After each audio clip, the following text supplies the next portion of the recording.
നോമ്പെടുത്തും തിന്നാൻ പറ്റണ വിഭവങ്ങള് കണ്ടുക്കാ.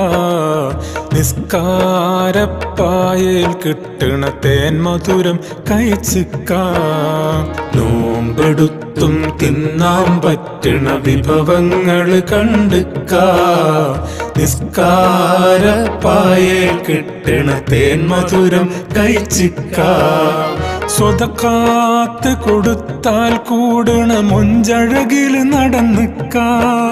സ്വതക്കാത്ത് കൊടുത്താൽ കൂടണ മൊഞ്ചഴകില് നടന്നിക്കാ. കലിമാത്ത് തൗഹീദിൻ രുചി അതിലെല്ലാം അറിഞ്ഞിക്കാ. നോമ്പെടുത്തും തിന്നാൻ പറ്റണ വിഭവങ്ങള് കണ്ടുക്കാ. നിസ്കാരപ്പായയിൽ കിട്ടണ തേൻ മധുരം